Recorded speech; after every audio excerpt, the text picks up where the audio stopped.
नमस्कार दोस्तों, मैं चंद्रेश चौधरी आप लोग का अपने YouTube चैनल वेलकम स्टडी में स्वागत करता हूं। आज से करंट अफेयर्स की एक हम लोग नई क्लास स्टार्ट करते हैं जो अभी मार्केट में आई है। करंट अफेयर्स की घटना चक्र के समसामय की दृष्टि 2021 उसे हम लोग पूरा ख़त्म करेंगे, यानी जो उसमें इम्पोर्टेंट टॉपिक होगा जो एग्ज़ाम में आने लायक रहेगा उसे हम लोग कंप्लीट करें, ठीक है। और देखिए, जो भी हम लोग पढ़ेंगे उसे पहले से मार्क कर रखें ताकि इसे पढ़ने में आसानी हो। और अगर आप लोग नोट्स बनाना चाहें तो इसे नोट्स भी बना सकते हैं ताकि एग्ज़ाम के टाइम पे रिवीजन करना और भी आसानी होगा। और इसे जितना जल्दी से हो सके उतना जल्दी ख़त्म करने का प्रयास किया जाए, यानी इसी 12 तारीख तक इसे ख़त्म कर दिया जाए ताकि उसके बाद केवल रिवीजन करना रह जाए, ठीक है।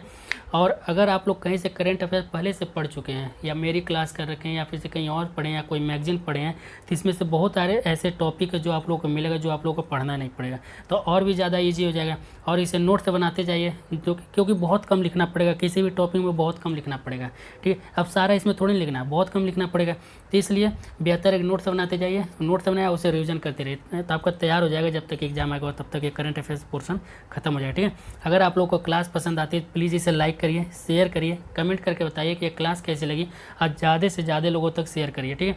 और अगर अभी तक आप लोग मेरे चैनल को सब्सक्राइब नहीं किए तो प्लीज़ इसे सब्सक्राइब कीजिए और दूसरे से वो भी सब्सक्राइब करवाए, ठीक है। चलिए देखते हैं सबसे पहला क्वेश्चन। पहला क्वेश्चन क्या है कि पहला टॉपिक कौन सा है? राज्य खाद्य सुरक्षा सूचकांक 2020-21 कौन सा है? राज्य खाद्य सुरक्षा सूचकांक 2020-21, ठीक है। अब इसे कौन जारी करता है? इसे जारी करता है भारतीय खाद्य सुरक्षा और मानक प्राधिकरण के द्वारा यह जारी किया जाता है, ठीक है। अब पहली बार कब जारी किया गया था? पहली बार 7 जून को मनाया गया था विश्व खाद्य सुरक्षा दिवस। 7 जून को विश्व खाद्य सुरक्षा दिवस मनाया गया था, तो पहली बार इसी दिन जारी किया गया था। 7 जून 2019 को ही पहली बार जारी किया गया था, ठीक है। और अब ये कौन सी रिपोर्ट है? तो यह तीसरी रिपोर्ट है, ठीक है। कौन सी है? तीसरी रिपोर्ट है, ठीक। इसमें किसको किसको शामिल किया गया? तो इसमें शामिल किया गया किसको किसको? मानव संसाधन और संस्थागत आंकड़े, अनुपालन, प्रशिक्षण और क्षमता निर्माण, खाद्य परीक्षण, आधारभूत संरचना और निगरानी और उपभोक्ता सशक्तिकरण को इसमें शामिल किया गया, ठीक है। और देखिए, अब ये जो सूचकांक बनाया गया है, इसमें कितने राज्य हैं? तो इसमें 36 राज्य और केंद्र शासित प्रदेश हैं, ठीक है। यानी कि टोटल कितने हुए? 36 राज्य और केंद्र शासित प्रदेश, यानी कि इसमें 8 क्या हो गए? 8 केंद्र शासित प्रदेश हो गए और 28 क्या हो गए? 28 राज्य हो गए, ठीक है। 28 राज्य प्लस 8 केंद्र शासित प्रदेश दोनों मिला कितने हो गए? 36 हो गए, ठीक है। अब इसमें 3 श्रेणियां बनाई गई हैं। 3 श्रेणियां मतलब इसमें 3 श्रेणी बनाई गई, यानी कि बड़े राज्य, मध्यम राज्य, ठीक है, बिग, फिर से मिडिल और उसके बाद से एक केंद्र शासित प्रदेश यानी कि यूटी, ठीक है। यानी बड़े राज्य, मध्यम राज्य और यूटी, ठीक है। यानी मध्यम मतलब छोटे राज्य, ठीक है। बड़े राज्य, छोटे राज्य और यूटी केंद्र शासित प्रदेश। तो बड़े राज्यों में पहले स्थान पर कौन है? तो बड़े राज्यों में पहले स्थान पर गुजरात है और सबसे अंतिम स्थान पर कौन है? बिहार। यानी कि बड़े राज्यों में 20 राज्यों को शामिल किया गया है, जो कि पहले स्थान पर गुजरात आता है और 20वें स्थान पर सबसे लास्ट में कौन आता है? बिहार, ठीक है। और छोटे राज्यों में 8 राज्यों को रखा गया, ठीक है। क्यों? पहले स्थान पर कौन आ गया? पहले स्थान पर गोवा और सबसे अंतिम स्थान पर छोटे राज्यों में कौन आ गया? मिजोरम, जो कि 8वें स्थान पर, ठीक। और फिर से केंद्र शासित प्रदेश में किसको रखा गया? तो केंद्र शासित प्रदेश में 8 राज्यों को रखा गया, जो कि पहले स्थान पर कौन आ गया? केंद्र शासित प्रदेश में जम्मू कश्मीर और सबसे अंतिम स्थान पर कौन आ गया? लक्षद्वीप। तो टोटल कितने हो गए? टोटल हो गए 20 + 8 + 8, यानी कि टोटल कितने हो गए? 36 हो गए। 20 8 28, 28 और 8 36, यानी कि टोटल 36 हो गए, ठीक है। अब देखते हैं हम लोग उत्तर प्रदेश का। तो उत्तर प्रदेश जो है बड़े राज्यों में कौन से स्थान पे है? तो उत्तर प्रदेश बड़े राज्यों में है 59 अंक के साथ 5वां स्थान प्राप्त करता है, ठीक है। बड़े राज्यों में 59 अंक के साथ उत्तर प्रदेश 5वां स्थान प्राप्त करता है, ठीक। कौन सा? 5वां स्थान प्राप्त करता है, ठीक। अब देखते हैं हम लोग अगला टॉपिक। अगला टॉपिक कौन सा है? तो अगला टॉपिक है रेल कौशल विकास योजना। कौन सा? रेल कौशल विकास योजना, ठीक है। अब इसे कब शुरू किया गया? रेल कौशल विकास योजना शुरू किया गया 17 सितंबर 2021 को रेल संचार, इलेक्ट्रॉनिक्स एवं सूचना प्रौद्योगिकी मंत्री अश्विनी वैष्णव के द्वारा शुरू किया गया, ठीक है। 17 सितंबर 2021 को रेल संचार, इलेक्ट्रॉनिक्स एवं सूचना प्रौद्योगिकी मंत्री अश्विनी वैष्णव के द्वारा रेल कौशल विकास योजना की शुरुआत की गई है, ठीक है। और यह क्या है? यह 3 वर्षों के लिए, क्या 3 वर्ष की अवधि के लिए है, जो कि इसमें 50,000 युवाओं को प्रशिक्षण किया जाए। कितने 50,000 युवाओं को ट्रेनिंग दिया जाएगा। ठीक है, किस योजना के तहत? तो प्रधानमंत्री कौशल विकास योजना के तहत इसे प्रारंभ किया गया है, जो कि 3 वर्षों में 50,000 युवाओं को ट्रेनिंग देने का लक्ष्य रखा गया है। ठीक है, देखिए शुरुआत में कितने युवाओं को इसमें ट्रेनिंग दिया जाएगा? तो शुरुआत में 1,000 युवाओं को इसमें ट्रेनिंग दिया जाएगा, यानी प्रशिक्षण किया जाएगा। ठीक, और प्रशिक्षण जो ट्रेनिंग इन्हें 4 क्षेत्रों में दिया जाए। कौन कौन से? इलेक्ट्रीशियंस, वेल्डर, मशीनिस्ट और फिटर, यानी इन्हीं 4 क्षेत्रों में इन 50,000 युवाओं को प्रशिक्षित किया जाएगा, ट्रेनिंग दिया जाएगा। ठीक है, और ये क्या होगा? जो ट्रेनिंग होगा क्या होगा? निःशुल्क होगा, यानी कि इसमें किसी प्रकार की फीस नहीं होगी। ठीक, लेकिन इसमें चयन के लिए एक प्रक्रिया होगी। वह प्रक्रिया क्या होगी? यानी कि किसके आधार पर होगी वह प्रक्रिया? यह होगी चयन मैट्रिक में प्राप्त अंकों के आधार पर यह प्रक्रिया, मतलब इसमें चयन किया जाएगा। ठीक है, और उम्र कितना निर्धारित है? 18 से 35 वर्ष के युवा ही इसमें भाग ले सकते हैं। ठीक है, नोडल एजेंसीज क्या है? बनारस लोकोमोटिव वर्कर्स, यह उत्तर प्रदेश में है, इसलिए तो इस योजना के लिए nodal agency Banaras locomotive workers है। ठीक है, अब देखिए इसमें जो युवाओं को ट्रेनिंग दिया जाएगा तो कितने मतलब रेलवे प्रशिक्षण संस्थानों को शामिल किया गया? तो युवाओं को ट्रेनिंग देने के लिए देश भर में युवाओं को ट्रेनिंग देने के लिए देश भर में 75 रेलवे प्रशिक्षण संस्थानों को चिन्हित किया गया। कितना? 75 रेलवे प्रशिक्षण संस्थानों को चिन्हित किया गया। ठीक है, अगला टॉपिक कौन सा है? अगला टॉपिक हो गया भारत में अपराध 2020। भारत में अपराध 2020। ठीक है, यह किसके द्वारा जारी किया जाता है? यह राष्ट्रीय अपराध रिकॉर्ड ब्यूरो यानी कि NCRB के द्वारा, नेशनल क्राइम रिकॉर्ड ब्यूरो के द्वारा यह जारी किया जाता है, जो कि भारत में अपराध। ठीक, अब पहली बार कब जारी किया गया था? 1953 में से पहली बार प्रस्तुत किया गया था। कब किया गया था? 1953 में पहली बार प्रस्तुत किया गया था NCRB के द्वारा, भारत में अपराध कितने हैं। ठीक है, चलिए अब इसे देखते हैं। भारत में अपराध 2020। देखिए अपराधों के पंजीकरण में क्या हुआ? अपराधों के पंजीकरण में वर्ष 2019 की तुलना में वर्ष 2020 में 28% की वृद्धि हुई है। कितना हुई है? 28% की वृद्धि हुई है। कितना? 28% की 2019 की तुलना में 2020 में 28% की वृद्धि हुई है। ठीक है, अब देखते हैं हम लोग कौन सा अगला टॉपिक। कौन सा अगला टॉपिक क्या है? India justice report 2020। ठीक है, इसमें क्या है? इसके अंतर्गत कौन कौन शामिल होंगे? तो इंडिया जस्टिस रिपोर्ट 2020 के अंतर्गत शामिल हो पुलिस, न्यायपालिका, कारागार और कानूनी सहायता पर भारत के राज्यों को रैंकिंग प्रदान की गई। यानी कि जैसे मान लीजिए अभी हम कोई अपराध कर दिए किसी के प्रति, ठीक है, अब कोई ऐसा गरीब व्यक्ति है जो कि सिस्टम पे मतलब उसे सिस्टम से उसे लाभ नहीं मिलता, उसे न्याय नहीं मिल पाता, तो ऐसे इन सब चीज़ों को पुलिस में हुआ, कोई गया तो FIR दर्ज कराने तो कोई FIR दर्ज नहीं कर रहा है, न्यायालय में गया तो कोई पता चला अमीर आदमी है वो वकील को खरीद लिया, जज को खरीद लिया, ये सब सारी चीज़ें इसमें इन सब सारी चीज़ों को ध्यान में रख के यह रैंकिंग प्रदान की गई राज्यों को। ठीक है, जिसमें से इसमें मतलब कौन इसे जारी करता है? तो यह जारी किया जाता है किसके द्वारा? टाटा ट्रस्ट के द्वारा यह जारी किया जाता है। किसके द्वारा? टाटा ट्रस्ट के द्वारा जारी किया जाता है। अब पहली बार प्रथम संस्करण नवंबर 2019 में जारी किया गया था, जो कि यह क्या है? यह दूसरा संस्करण है। ठीक, अब देखिए इसमें 18 बड़े राज्य एवं मध्यम राज्यों को इसमें शामिल किया। कितने? 18 बड़े राज्यों एवं मध्यम राज्यों को इसमें शामिल किया, जो कि पहले स्थान पर कौन आता है? 18 बड़े और मध्यम राज्यों में पहले स्थान पर कौन आ गया? महाराष्ट्र आ जाएगा। ठीक है, मतलब यहाँ पे रिपोर्ट जो है ज़्यादा से ज़्यादा यहाँ पे दर्ज होती है। ठीक है, लेकिन सबसे अंतिम में कौन आएगा? 18 में से सबसे अंतिम यानी 18वें स्थान पर कौन आ जाएगा? अपना उत्तर प्रदेश आ जाएगा 18वें स्थान पे। ठीक है, यानी यहाँ की स्थिति क्या है? बहुत खराब है। ठीक, अब देखिए छोटे राज्यों में अगर देखा जाए तो छोटे राज्यों में पहले स्थान पे कौन आ जाएगा? तो छोटे राज्यों में पहले स्थान पर त्रिपुरा आ जाएगा। ठीक, अगला टॉपिक कौन सा है? स्वच्छ सर्वेक्षण ग्रामीण 2021। स्वच्छ सर्वेक्षण ग्रामीण 2021। देखिए प्रधानमंत्री नरेंद्र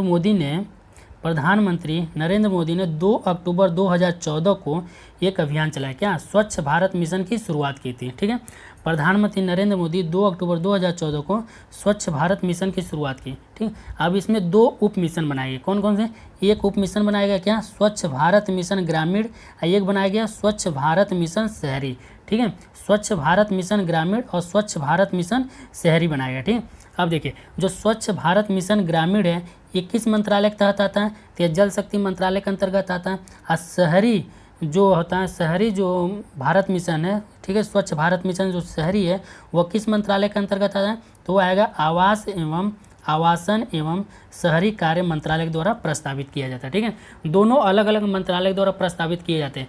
जो ग्रामीण वाला है वो जल शक्ति मंत्रालय द्वारा, जो शहरी वाला है आवासन एवं शहरी कार्य मंत्रालय द्वारा प्रस्तावित किया जाता है। ठीक है, अब देखिए तो इसमें अब क्या किया गया, ये तो चालू किया गया था, उसके बाद 2 अक्टूबर 2019 को यह घोषित कर दिया गया कि सभी गांव, ग्राम पंचायत, जिला, राज्य, केंद्र शासित प्रदेश क्या हो चुके हैं कि मतलब पूर्ण रूप से क्या हो जाए, खुले में शौच से मुक्त हो चुके हैं। क्या हो चुके हैं, खुले में शौच से मुक्त हो चुके हैं, सभी के सभी घोषित कर दिया गया। ठीक है, अब फिर से इसका दूसरा फेज चालू किया गया, स्वच्छ भारत मिशन का दूसरा फेज चालू किया गया। ठीक है, यानी ODF प्लस अब लगाया गया, क्या प्लस लगा दी ODF प्लस। तो कब चालू किया गया, यह प्रधानमंत्री द्वारा ही 9 सितंबर 2021 को स्वच्छ भारत मिशन ग्रामीण चरण 2 यानी फेज सेकेंड के अंतर्गत स्वच्छ सर्वेक्षण ग्रामीण 2021 लॉन्च किया गया। क्या किया गया, स्वच्छ सर्वेक्षण ग्रामीण 2021 को लॉन्च किया गया। इसमें क्या कहा गया कि देश में ODF प्लस गतिविधियों में तेजी लाने के उद्देश्य से इस सर्वेक्षण को पेयजल एवं स्वच्छता विभाग के द्वारा संचालित किया जाए। ठीक है, यानी देश में क्या और भी ODF प्लस गतिविधियों क्या तेजी लाना, यानी और जल्दी से जल्दी जो भी है क्या स्वच्छ करना, मतलब साफ़ सुथरा रखना, शौचालय बनाना, जो बाकी उसे भी पूरा करना। ठीक है, देखिए अब इसमें क्या किया गया, स्वच्छ सर्वेक्षण ग्रामीण 2021 के तहत अंतर्गत देश भर के 698 जिलों में 17,475 गाँवों को आच्छादित किया है। कितना, 698 जिलों में 17,475 गाँवों को इसमें आच्छादित किया, यानी शामिल किया गया, इनको लक्ष्य किया गया, लक्षित किया गया। ठीक है, यानी इनको क्या किया, लक्ष्य किया गया। ठीक, अब देखिए जैसे इसमें शामिल है ठोस, तरल एवं प्लास्टिक अपशिष्ट का आकलन करना, मल अपशिष्ट प्रबंधन व्यवस्था है, मासिक धर्म संबंधी स्वास्थ्य स्वच्छता पर जागरूकता तथा मासिक धर्म संबंधी अपशिष्ट के लिए प्रबंधन निपटान व्यवस्था, इन सारी चीज़ों पर ध्यान दिया जाएगा। ठीक है, जो कि कितने शामिल जिले हैं, यानी 698 जिलों में 17,475 गाँव शामिल है। तो वो सब क्या है, इन्हीं सब लक्ष्यों के तहत इसमें है। ठीक है, अब देखिए अब एक नया टॉपिक क्या है, नया टॉपिक क्या आ गया, स्वच्छ आइकॉनिक स्थल। नया टॉपिक क्या आ गया, स्वच्छ आइकॉनिक स्थल। ठीक है, स्वच्छ आइकॉनिक स्थल इसमें हो गया। तो इसकी शुरुआत 25 फरवरी 2021 को जल शक्ति मंत्रालय के द्वारा स्वच्छ भारत मिशन ग्रामीण की स्वच्छ आइकॉनिक स्थल की घोषणा की गई। कौन से, पहल के चरण 4 के अंतर्गत इसको क्या की, इसकी घोषणा की गई। ठीक है, इसमें 12 स्थल शामिल किए, जैसे अजंता की गुफाएं महाराष्ट्र में, सांची स्तूप की गुफाएं मध्य प्रदेश में, कुंभलगढ़ की किला मध्य प्रदेश, जैसलमेर की किला राजस्थान, रामदेवरा जैसलमेर राजस्थान, गोलकुंडा का किला हैदराबाद तेलंगाना, सूर्य मंदिर कुड़ाग का उड़ीसा में, रॉक गार्डन चंडीगढ़, डल झील श्रीनगर जम्मू कश्मीर, बांके बिहारी मंदिर मथुरा उत्तर प्रदेश, आगरा का किला आगरा उत्तर प्रदेश, कालीघाट मंदिर पश्चिम बंगाल। इसमें से देखिए पूछा तो वैसे नहीं जाएगा, लेकिन ये क्या है, उत्तर प्रदेश का जो है ये इंपॉर्टेंट हो जाएगा UPPCS के लिए, यानी बांके बिहारी मंदिर मथुरा उत्तर प्रदेश और आगरा का किला आगरा उत्तर प्रदेश। ठीक है, किसके तहत, स्वच्छ आइकॉनिक के तहत, स्वच्छ आइकॉनिक स्थल के तहत यह शामिल है उत्तर प्रदेश के 2 जिले। ठीक है, कौन, उत्तर प्रदेश के 2 जिले, 2 शहर शामिल है, कौन सा, बांके बिहारी मंदिर और आगरा का किला शामिल है। ठीक है, अब देखिए स्वच्छ आइकॉनिक जो है क्या है, स्वच्छ आइकॉनिक स्थल। अभी इसका मुख्य उद्देश्य क्या है, तो इसका जो मुख्य उद्देश्य है ना, स्वच्छ आइकॉनिक स्थल का मुख्य उद्देश्य है इसका कि देश के प्रतिष्ठित आइकॉनिक मतलब धरोहर, आध्यात्मिक एवं सांस्कृतिक स्थलों को स्वच्छ पर्यटक गंतव्यों के रूप में परिवर्तित करना। यानी कि जो भी देश में ऐसे स्थल हैं जो कि मतलब पर्यटन के लिए एकदम उपयोगी हैं, कि वहाँ पर्यटक ज़्यादा से ज़्यादा आ सकते हैं, तो वहाँ जो कचरा फैला उन्हें क्या मतलब उन्हें पर्यटन के लिए एकदम उपयोगी बनाना, वहाँ साफ़ सुथरा रखना, वहाँ का अच्छे से निर्माण करना, देखभाल करना, ताकि वहाँ से ज़्यादा से ज़्यादा क्या लो पर्यटक लोग आएँ, उससे इनकम हो राज्य को। ठीक है, तो ये इसका मेन उद्देश्य यही है, स्वच्छ आइकॉनिक स्थल का मेन उद्देश्य क्या है, यही है, किसका, स्वच्छ आइकॉनिक स्थल का। ठीक है, अगला पॉइंट कौन सा, अगला टॉपिक सुजलाम अभियान। कौन सा है, सुजलाम अभियान। ठीक है, देखिए 25 अगस्त 2021 को, यानी हाल ही में अभी इसे शुरू किया गया है, आज़ादी के अमृत महोत्सव के अंग के रूप में जल शक्ति मंत्रालय के द्वारा सुजलाम अभियान का शुभारंभ किया है। किसके द्वारा, जल शक्ति मंत्रालय के द्वारा। सुजलाम अभियान जो किस मंत्रालय के तहत आता है, जल शक्ति मंत्रालय के तहत। कब इसे, तो आज़ादी का अमृत महोत्सव के अंग के रूप में इसे शुरुआत किया गया। ठीक है, अब इसका उद्देश्य क्या है, तो इसका उद्देश्य है ODF स्थायित्व। क्या है, ODF स्थायित्व गंदला जल प्रबंधन हेतु 100 दिवसीय अभियान है। ठीक है, अब सुजला अभियान जो है कितने दिन का है, 100 दिवसीय अभियान है। इसका जो मुख्य उद्देश्य है यानी साफ पानी प्रबंधन उपलब्ध कराना।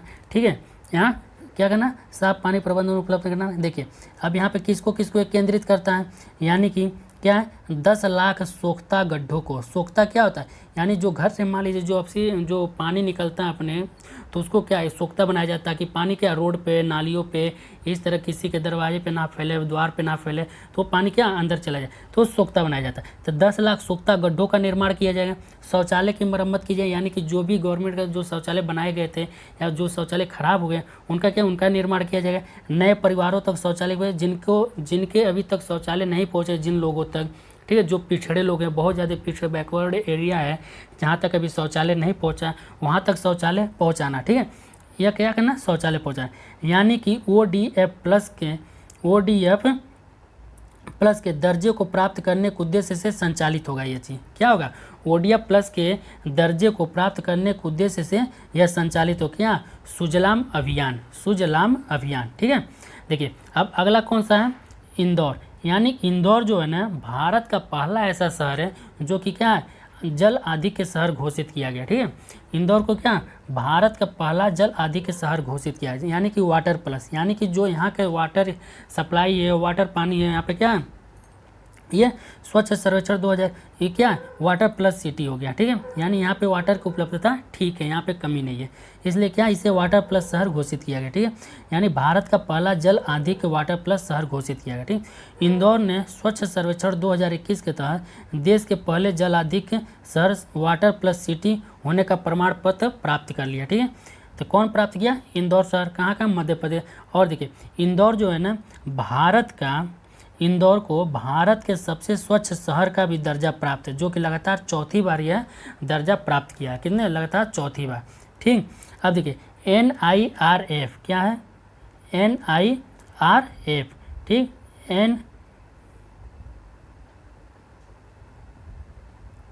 NIRF। ठीक है, यह केंद्रीय शिक्षा मंत्रालय के अंतर्गत है। कौन से, केंद्रीय शिक्षा मंत्रालय के अंतर्गत है। क्या है, NIRF यानी नेशनल इंस्टीट्यूट रैंकिंग फ्रेमवर्क। क्या है, नेशनल इंस्टीट्यूट रैंकिंग फ्रेमवर्क, यानी जो भी भारत के जो संस्थाएं हैं, राष्ट्रीय संस्थाएं हैं, कॉलेज हैं, विद्यालय हैं, उनको क्या किया, उनको रैंकिंग प्रदान की। तो किस मंत्रालय के तहत यह आता है, केंद्रीय शिक्षा मंत्रालय के अंतर्गत यह आता है। ठीक है, अब देखिए अब इसमें ना शीर्ष 10 ऐसी संस्थाएं जिनको क्या, यह मान्यता प्राप्त की। कौन सी, शीर्ष 10 को, तो हम लोग शीर्ष मान्यता तो काफ़ी को प्राप्त की है, लेकिन हम लोग शीर्ष 10 में देखते हैं जो मेन है। ठीक है, तो उच्च शिक्षा संस्थानों की समग्र ओवरऑल सूची में देखा जाए। ठीक है, क्या ओवरऑल सूची में शीर्ष 10 ऐसे संस्थान हैं जिनको मान्यता प्राप्त हुई है। तो पहले स्थान पे कौन है, तो पहले स्थान पे आ जाएंगे IIT मद्रास, कहाँ पे है, चेन्नई में। भारतीय विज्ञान संस्थान बेंगलुरु में, IISc बेंगलुरु में है, जो कि IIT बॉम्बे कहाँ पे है, मुंबई में। ठीक है, अब देखिए इसी शीर्ष 10 संस्थाओं में ही उत्तर प्रदेश के दो संस्थान शामिल है। कौन कौन से, तो उत्तर प्रदेश के 2 संस्थान, एक IIT कानपुर है जो कि 5वें स्थान पर है, बनारस का हिंदू विश्वविद्यालय को 10वां स्थान प्राप्त हुआ। ठीक है, उत्तर प्रदेश के 2 हैं जो कि IIT कानपुर 5वें स्थान पर, अब बनारस हिंदू विश्वविद्यालय 10वें स्थान पर। ठीक, ये हो गया कंप्लीट। अगला टॉपिक कौन सा है, अगला टॉपिक देखिए जो मैं अंडरलाइन किया ना उसे आप लोग प्लीज़ नोट्स बनाते जाइए, क्योंकि वही इंपॉर्टेंट है। पढ़ना होगा तो आप लोग सब पढ़िए, कोई बात नहीं, लेकिन कहने का मतलब जो इंपॉर्टेंट उसे आप लोग जरूर नोट्स बनाइएगा, पढ़िएगा, उस पर जरूर ध्यान दीजिएगा। ठीक है, तब अगला कौन सा, कार्बी आंगलोंग समझौता। कौन सा है, कार्बी आंगलोंग समझौता किसके किसके बीच हुआ, तो कार्बी आंगलोंग से भारत सरकार और असम राज्य। तो ये क्या, कार्बी आंगलोंग जो है यह मध्य असम में स्थित है, एक बड़ा जिला है तथा वृहद नृजाति तथा आदिवासी समूहों यथा कार्बी, ये देखो बहुत सारे जनजातियाँ हैं, डिमासा, बोडो, कुकी, हमार, तिवा, ये सब क्या है, जातियाँ, तो ये सब शामिल हो। इन लोगों के बीच क्या हुआ, समझौता हुआ। ठीक, तो जो कार्बो आंगलोंग है, जो कार्बी आंगलोंग हैं, तो इनकी 1900 दशक से ही इनकी क्या एक अलग राज्य की मांग है। क्या है, 1980 के दशक से ही एक अलग राज्य की मांग कर रहे हैं। कौन? कार्बी आंगलोंग। ठीक है, तो जो नई दिल्ली में गृह मंत्री अमित शाह, नई दिल्ली में एक बैठक हुई। क्या हुई? नई दिल्ली में एक बैठक हुई जिसमें शामिल थे गृह मंत्री अमित शाह, असम के मुख्यमंत्री और कार्बी आंगलोंग स्वायत्त परिषद यानी कि KAC, कार्बी आंगलोंग स्वायत्त परिषद के प्रतिनिधि शामिल थे और 5 उग्रवादी समूह के प्रतिनिधि भी इसमें शामिल हुए थे। अब इन लोग बीच क्या हुआ? समझौता हुआ।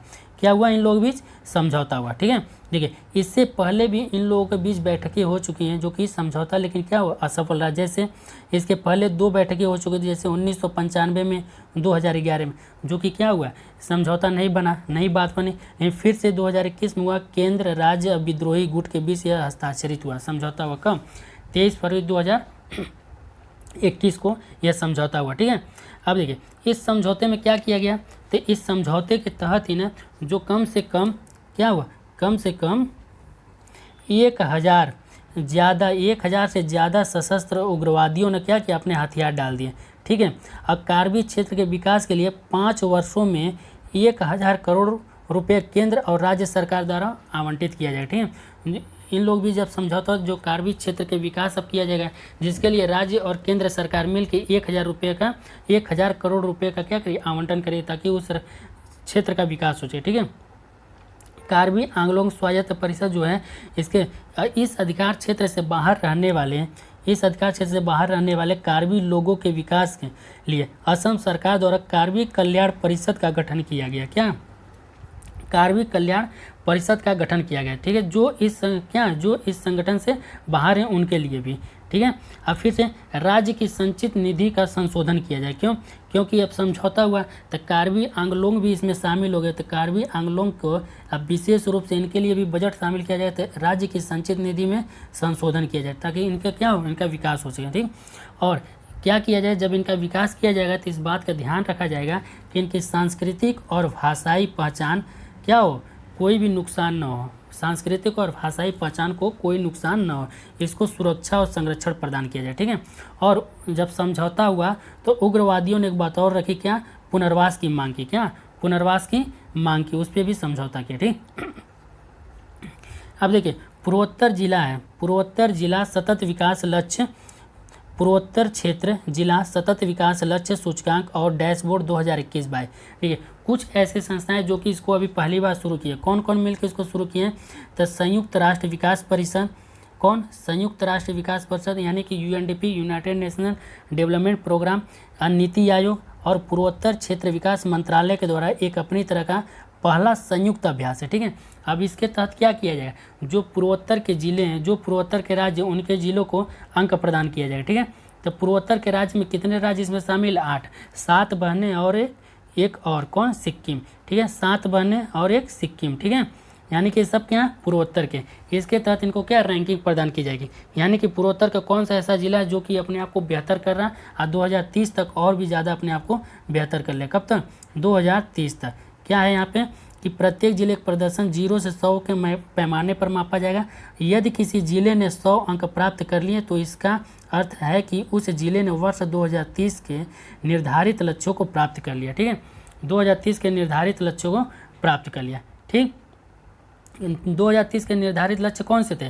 तो एसडीजी थे ना, यानी कि उसमें कितने? 17 लक्ष्य किए गए थे जो कि 2012 में किए गए थे। कब तक प्राप्त करना था? 2030 तक। तो है ना एसडीजी, जो कि 15 सतत विकास लक्ष्यों के आधार पर स्कोर की गणना करता है। एसडीजी 40 और 17 को इसकी गणना से बाहर रखा गया। ठीक है, चलिए अब पूर्वोत्तर जिला में पहले स्थान पर कौन है? तो पूर्वी सिक्किम जिला पहले स्थान पर, और सबसे अंतिम स्थान पर कौन है? किफिरे नागालैंड सबसे अंतिम स्थान पर। देखिए पूर्वोत्तर वाले जो 8 राज्य शामिल गए उसमें जो पहला जिला है पूर्वी सिक्किम जिला पहले स्थान पे और किफिरे नागालैंड अंतिम स्थान पर। ठीक है, किफिरे नागालैंड अंतिम स्थान पर है। ठीक, अब देखिए अब है कि सिक्किम राज्य ने अपना एक राज्य मछली घोषित किया है। ठीक है, राजकीय मछली घोषित है। क्या? कौन घोषित किया? सिक्किम। तो सिक्किम सरकार ने कॉपर महसीर को क्या किया? राजकीय मछली घोषित किया, जिसे क्या कहते हैं? स्थानीय भाषा में क्या कहते हैं? कैटली। स्थानीय भाषा में कैटली कहते हैं, जो कि राज्य मछली घोषित किया किसने? सिक्किम राज्य ने। ठीक, इसका वैज्ञानिक नाम क्या है? तो इसका वैज्ञानिक नाम है नियोली सोचिलस और हेक्सागोनोलेपिस।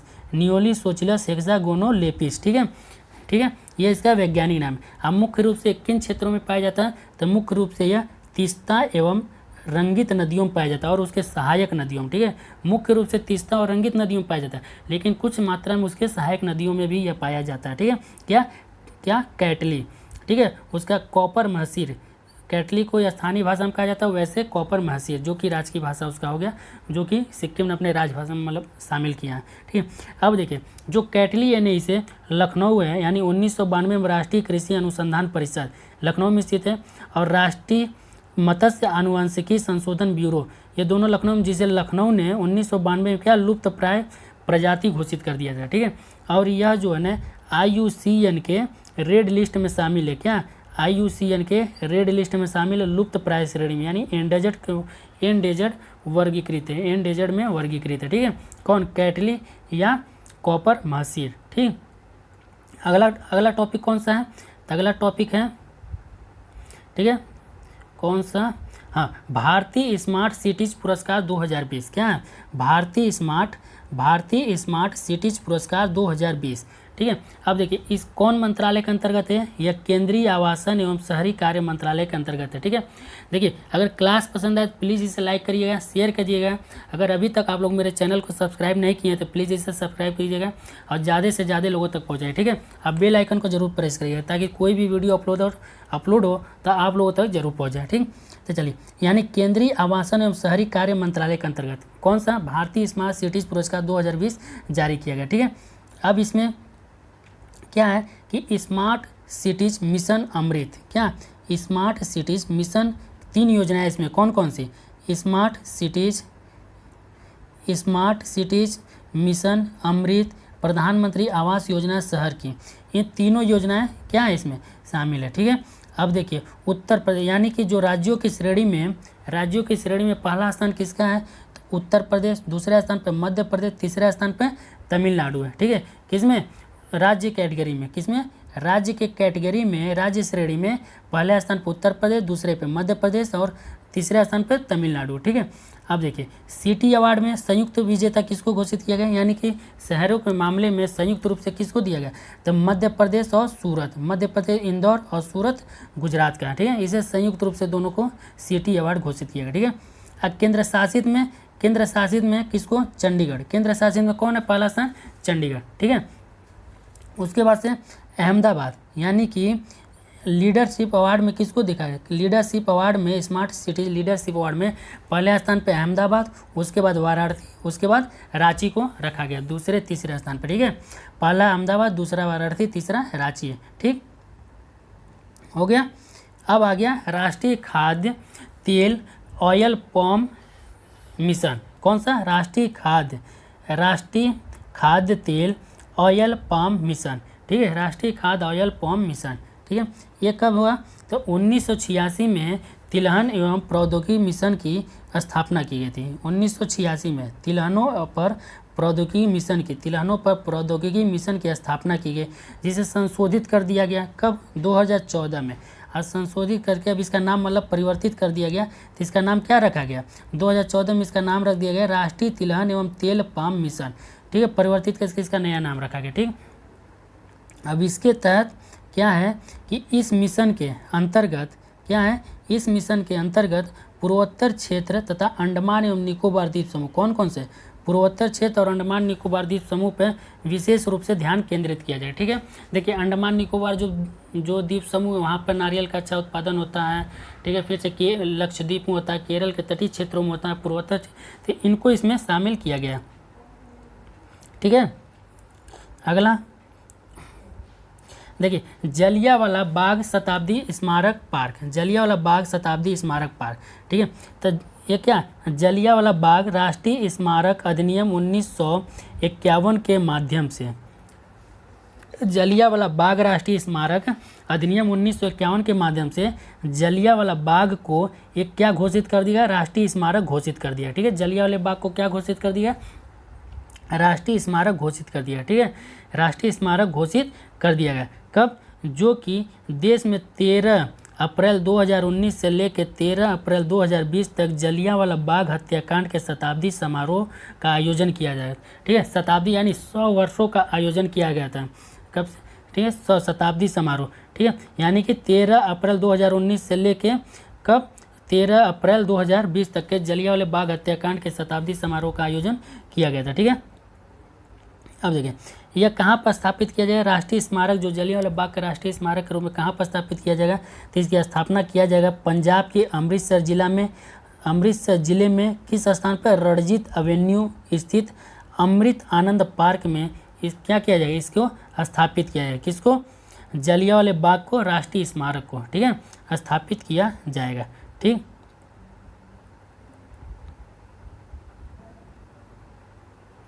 है, चलिए अब दूसरा क्या है? अब अगला क्वेश्चन कौन सा है? प्रधानमंत्री उज्ज्वला योजना 2.0। क्या? प्रधानमंत्री उज्ज्वला योजना 2.0।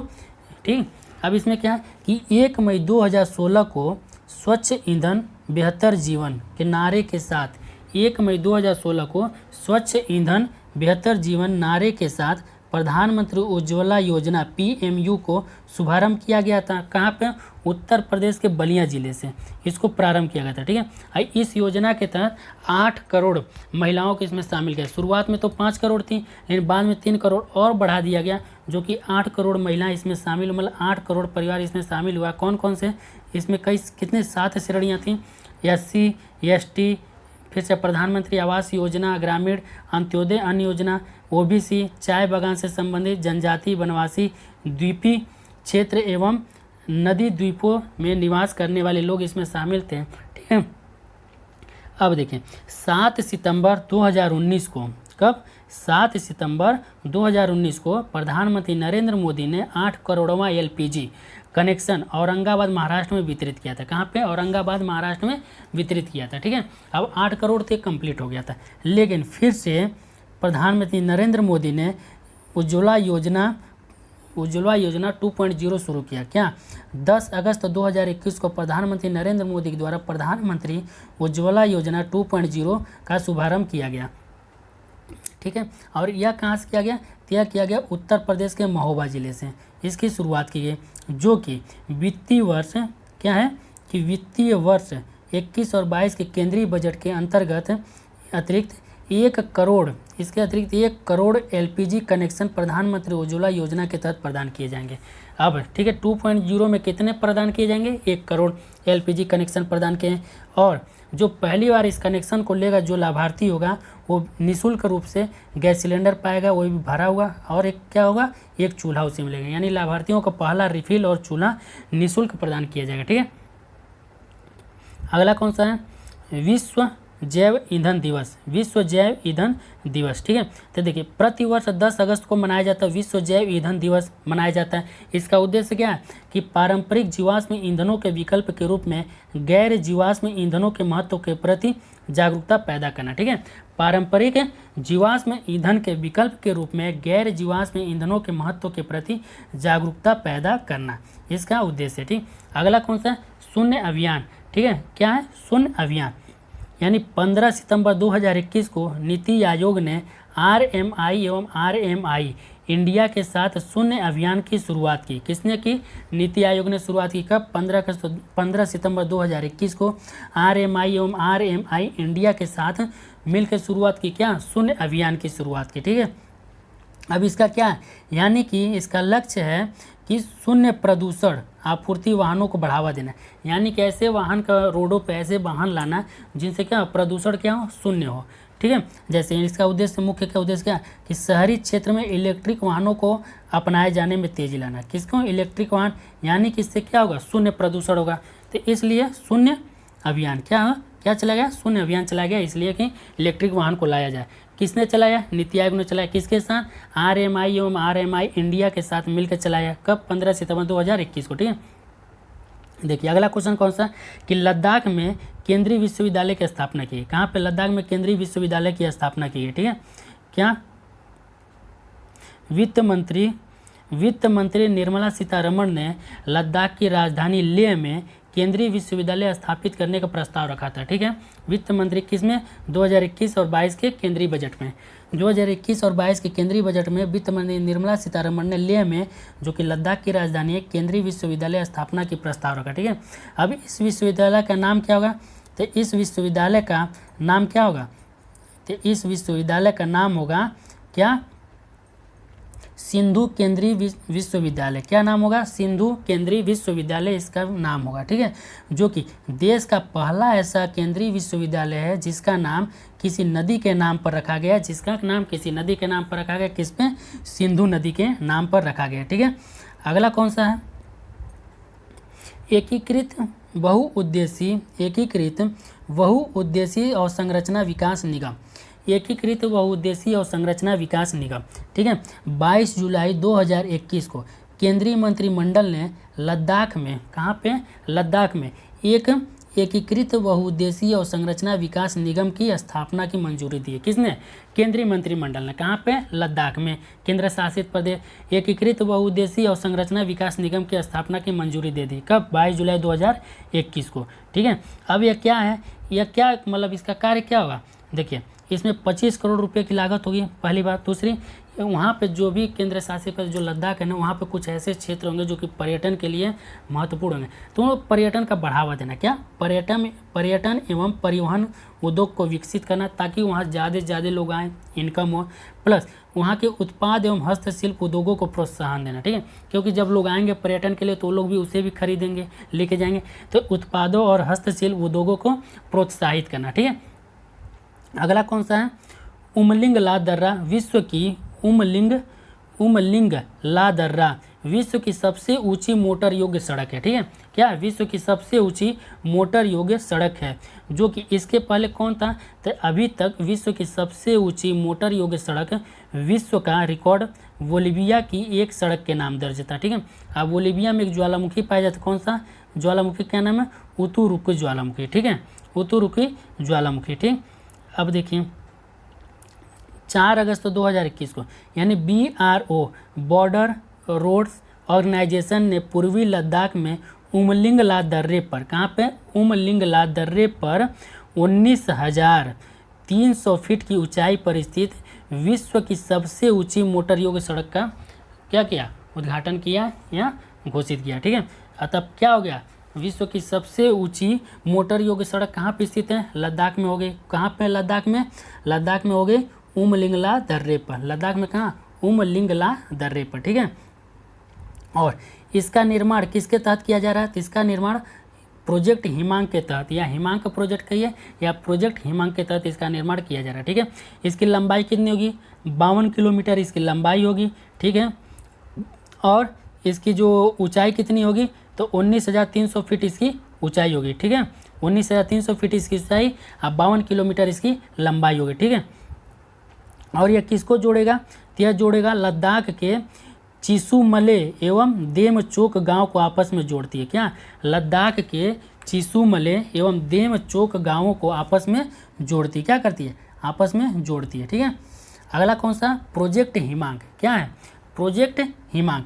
अब देखिए प्रोजेक्ट हिमांग, तो लद्दाख में सड़क और संरचना के विकास के लिए अगस्त 1985 में, किसके द्वारा, अगस्त 1985 में प्रोजेक्ट हिमांग की किसके द्वारा, BRO के द्वारा लॉन्च किया गया था। ठीक है, यानी कि प्रोजेक्ट हिमांग जो है ना 1985 में BRO, ठीक है, जो कि सीमा सड़क संगठन के द्वारा लॉन्च किया गया था प्रोजेक्ट हिमांग 1985 में, कहाँ पे, लद्दाख में। ठीक है, और इसे क्या कहते हैं, द माउंटेन टेमर्स कहते हैं, इसे क्या कहते हैं, द माउंटेन टेमर्स भी कहते हैं। ठीक है, देखिए लेकिन अभी तक गिनीज वर्ल्ड बुक में किसका नाम रिकॉर्ड था, तभी तक जो गिनीज वर्ल्ड बुक में जो नाम रिकॉर्ड है किसका, तो पैन अमेरिकन हाईवे विश्व की सबसे लंबी मोटर योग्य सड़क है, गिनीज वर्ल्ड बुक में अभी तक इसका नाम रिकॉर्ड है। ठीक है, और कौन सा है, हाँ, लद्दाख का राज्य पशु एवं राज्य पक्षी। लद्दाख राज्य जब केंद्र शासित, जब जम्मू कश्मीर से दोनों, जब जम्मू कश्मीर का विभाजन हुआ तो 2 केंद्र शासित प्रदेश का निर्माण हुआ, जिसमें से लद्दाख जो है उसके बाद अपना एक क्या किया, तो उसके बाद लद्दाख ने अपना क्या राज्य पशु और राज्य पक्षी घोषित किया। ठीक है, तो लद्दाख द्वारा राज्य पशु किसे अपनाया गया, हिम तेंदुए को राज्य पशु के रूप में, काली गर्दन वाले सारस को राज्य पक्षी के रूप में घोषित किया गया। ठीक है, लद्दाख के द्वारा। ठीक, अब देखिए लद्दाख के द्वारा। अब हिम तेंदुए का वैज्ञानिक नाम क्या है, तो हिम तेंदुए का वैज्ञानिक नाम है पैंथेरा उनसिया। ठीक है, काली गर्दन वाले सारस का वैज्ञानिक नाम क्या है, तो ग्रस निग्रिकोलिस। क्या है, ग्रस निग्रिकोलिस वैज्ञानिक नाम है। ठीक है, IUCN के द्वारा रेड लिस्ट में शामिल है कौन, हिम तेंदुआ। किस श्रेणी में रखा, IUCN के रेड लिस्ट में कौन से श्रेणी में, सुभद्र श्रेणी में रखा गया। ठीक है, यानी वुल्नरेबल श्रेणी में रखा गया। ठीक है, और जो हिम तेंदुआ एवं उसके आवास को संरक्षित करने के लिए, हिम तेंदुआ और उसके आवास को संरक्षित करने के लिए भारत सरकार ने वर्ष 2009 में प्रोजेक्ट स्नो लेपर्ड का लॉन्च किया था। कब, हिम तेंदुआ को संरक्षित करने के लिए भारत सरकार के द्वारा प्रोजेक्ट स्नो लेपर्ड 2009 में चलाया गया था। ठीक है, 23 अक्टूबर को विश्व हिम तेंदुआ दिवस के रूप में मनाया जाता है। हिम तेंदुआ दिवस के रूप में, विश्व हिम तेंदुआ दिवस के रूप में कब मनाया जाता है, 23 अक्टूबर को। ठीक है, अब IUCN के द्वारा रेड लिस्ट में, IUCN के रेड लिस्ट में काली गर्दन वाले सारस को संकटग्रस्त श्रेणी में रखा गया। ठीक है, संकटग्रस्त श्रेणी में रखा गया। ठीक है, जो सारस है, काली गर्दन वाला सारस, वह लद्दाख के चांगथांग क्षेत्र में पाया जाता है। ठीक, कहाँ, लद्दाख के चांगथांग क्षेत्र में पाया जाता है। ठीक, देखिए अब भारत सरकार के द्वारा एक रूपी जारी किया, क्या, ई-रूपी। भारत सरकार के द्वारा ई-रूपी एक नया डिजिटल भुगतान साधन। ठीक है, 2 अगस्त 2021 को प्रधानमंत्री नरेंद्र मोदी ने, ठीक है, विशेष डिजिटल भुगतान साधन ई-रूपी को लॉन्च किया। किसे, ई-रूपी को लॉन्च किया। ये क्या है, यह विशेष रूप से डिजिटल भुगतान साधन है। क्या है, विशेष रूप से डिजिटल भुगतान साधन है। ठीक है, क्या, डिजिटल भुगतान साधन। इसका विकास किसने किया, डिजिटल ई-रूपी का विकास, तो ई-रूपी का विकास भारतीय राष्ट्रीय भुगतान निगम, ठीक है, यानी कि national payment corporation of India के द्वारा इसका विकास किया गया। ठीक है, national payments corporation of India के द्वारा इसका विकास किया गया ई-रूपी का। ठीक है, अब क्या, इसमें कौन मुख्य रूप से भागीदार होगा, भूमिका कौन निभा रहा है, केंद्रीय वित्त मंत्रालय और स्वास्थ्य एवं परिवार कल्याण मंत्रालय द्वारा इसमें क्या मुख्य भूमिका निभाया जा रहा है। ठीक, और NPC national payment corporation of India ने इसमें 14 बैंकों के साथ साझेदारी की। ठीक है, तो जो ई-रूपी है उसके लिए NPCI ने कितने बैंकों के साथ साझेदारी की है, तो 14 बैंकों के साथ साझेदारी की है। ठीक है, कितने, 14 बैंकों के साथ साझेदारी की है। ठीक है, अब देखिए मूलतः क्या है, मूलतः जो ई-रूपी है ना, एक डिजिटल वाउचर है। क्या है, एक डिजिटल वाउचर है जो कि QR और SMS के द्वारा ये क्या होगा, प्राप्त होगा। लाभार्थी या उपयोगकर्ता जो है ना, लाभार्थी और उपयोगकर्ता को इसके फ़ोन पर SMS या QR कोड के रूप में प्राप्त होता है। ठीक, क्या होता है, वो प्राप्त होता है। ठीक है, देखिए और क्या है कि इसका जो भुगतान है ना, मतलब ई-रूपी का, इंटरनेट बैंकिंग के बिना इस सेवा प्रदाता को भुगतान करने में सक्षम है। यानी कि बिना इंटरनेट का आप इसका उपयोग कर सकते हैं। अगर आपके पास एंड्रॉयड मोबाइल नहीं है तो उसके बावजूद भी आप इसका क्या कर सकते हैं, उपयोग कर सकते हैं। बिना एंड्रॉयड मोबाइल का, बिना इंटरनेट का कहीं पे भी इसका उपयोग कर सकते हैं। और एक बात, अगर आपका किसी भी बैंक में अकाउंट नहीं है, क्या है कि अगर आपका किसी भी बैंक में खाता होना अनिवार्य नहीं, अगर आपका किसी भी बैंक में खाता नहीं है तब भी आप इसका उपयोग कर सकते हैं। 3 बातें जो कि मुख्य हैं। पहला बात, अगर आपके किसी बैंक में अकाउंट नहीं तब भी आप इसका उपयोग कर सकते हैं। दूसरा है कि इंटरनेट की आवश्यकता नहीं है। और तीसरी बात है कि किसी भी एंड्रॉयड मोबाइल की आवश्यकता नहीं। ठीक है, जो कि आप इसका उपयोग कर सकते हैं बिना इन सब चीज़ों के रहते हुए। ठीक, और देखिए एक जो है ना क्या कि CBDC यह जो है भविष्य में जारी की जाने वाली एक डिजिटल मुद्रा है। ठीक है, क्या है, CBDC जो कि भविष्य में जारी की जाने वाली एक डिजिटल मुद्रा है। किसके द्वारा जारी की जाएगी, भारतीय रिजर्व बैंक के द्वारा यह प्रस्तावित है। ठीक है, किसके द्वारा, भारतीय रिजर्व बैंक के द्वारा यह प्रस्तावित है कि CBDC भविष्य में जारी की जाने वाली एक डिजिटल मुद्रा है। ठीक, चलिए ठीक है दोस्तों, आज की क्लास यहीं तक रहेगी। अगर आप लोगों को क्लास पसंद आए प्लीज़ इसे लाइक करिए, शेयर करिए, कमेंट करके बताइए कि आप लोगों को क्लास कैसी लगी और ज़्यादा से ज़्यादा लोगों तक यह क्लास पहुंचाइए। ठीक है, आप लोगों को पेपर में लाभ होगा इससे। ठीक, और अभी तक अगर आप लोग मेरे चैनल को सब्सक्राइब नहीं किए तो प्लीज़ इसे सब्सक्राइब कीजिए और दूसरों से भी सब्सक्राइब करवाइए। ठीक है, चलिए ठीक है, थैंक यू।